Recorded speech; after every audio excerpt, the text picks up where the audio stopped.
Telecom est un opérateur de communication globale, communication électronique. Donc ça comprend le mobile, le fixe, la télévision, Internet et le cloud. C'est un opérateur qui depuis toujours s'est démarqué par sa capacité d'innovation, toujours au service de ses 11,3 millions de clients mobiles et 1,9 million de clients au débit fixe, dont presque 1,5 million de clients entreprises. Donc Bouygues Telecom, c'est une société qui a été créée en 1994, qui a sorti ses premiers forfaits en début d'année 1996. Aujourd'hui, c'est plus de 9400 collaborateurs qui sont au service de ses clients au quotidien. Il y a également 2000 conseillers de clientèle disponibles en France dans 6 centres d'appel. Et c'est plus de 2500 conseillers de vente répartis dans 650 boutiques sur le territoire. En juillet 2011, Bouygues Telecom a lancé BNU, c'est la première offre SIM-only, web-only du marché français. Donc ça veut dire qu'on achète uniquement une SIM et elle est uniquement disponible sur le web. Et elle a déjà séduit plus d'1,4 million de clients, donc c'est un vrai succès pour Bouygues Telecom.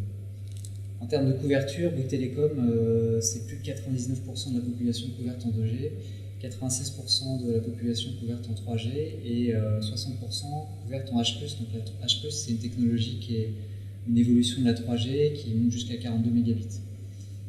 Et cette année, en 2013, il y a une évolution vraiment particulière de Bouygues Telecom en termes de couverture. On va être le premier opérateur à avoir une couverture nationale 4G, le cœur de réseau qui soit fixe ou mobile. Il est essentiellement en région parisienne. Chez Bouygues, c'est le cas de la plupart des opérateurs. Le pays n'est pas suffisamment étendu pour nécessiter une proximité forte de l'ensemble de son cœur de réseau.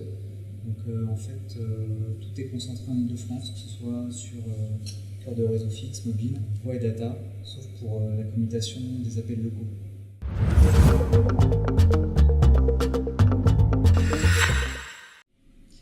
Alors Bouygues Telecom, c'est un opérateur qui transite beaucoup de flux Internet, donc il a besoin de beaucoup de connexions Internet. Aujourd'hui, Bouygues Telecom, c'est des débits pics qui montent à plus de 260 gigabits de trafic sur Internet. Donc on a besoin d'avoir des échanges Internet avec une multitude d'acteurs. On ne peut pas concentrer tout ce trafic sur un seul point.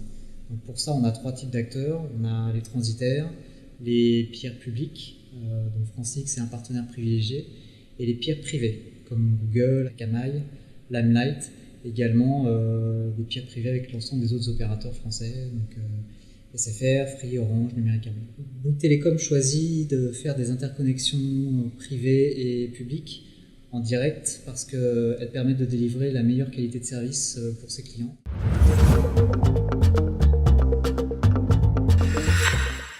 Il y a plusieurs raisons.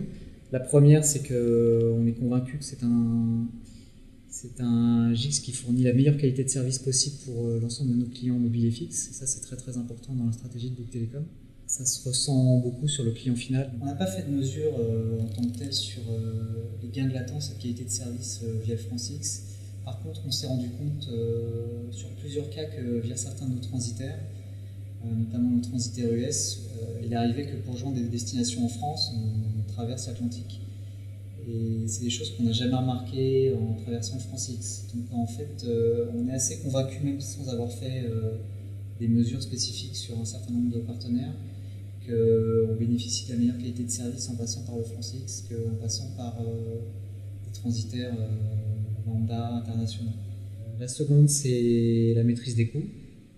Le modèle financier de raccordement FranceX convient mieux au modèle de Bouygues Tel qu'un modèle de transitaire où on paye au mégabit. Ensuite, on a une facilité de peering avec l'ensemble de nos éditeurs qu'on peut connecter en moins de 24 heures. Donc ça, c'est extrêmement appréciable pour nous. Ça nous permet d'être agile et d'avoir une très bonne réactivité de peer quand un éditeur nous demande de se raccorder. FranceX, c'est également un GIX qui a un aura qui est européen. Il y a quelques années encore, on peerait avec des acteurs européens à Amsterdam, en passant par la Belgique. C'est très compliqué pour un opérateur français de faire ça. Donc c'est une facilité pour nous aussi de pouvoir s'interconnecter en région parisienne et que l'ensemble du trafic soit ensuite acheminé par FranceX. Et enfin, FranceX est disponible pour nous dans plusieurs points en Île-de-France. Donc ça nous permet d'avoir un mécanisme de résilience qui fait que si jamais un routeur de Bouygues Tel, un routeur de FranceX ou où une panne électrique intervenait sur un site, on peut délivrer l'ensemble du trafic sur l'autre site. Donc c'est un modèle qui nous convient bien également. Et il y a beaucoup des 160 membres avec lesquels on pire sur le FranceX qui sont des membres uniques. C'est-à-dire qu'on ne les pire pas par ailleurs.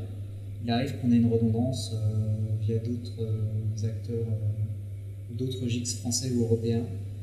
Mais il y a une partie des membres qui sont uniques, pire que par le FranceX. En ce qui concerne les peerings privés comme Google et Akamai, on les pire en privé, en one-to-one, et on les pire également via FranceX, mais en public. C'est-à-dire qu'on n'a pas de connexion privée avec eux.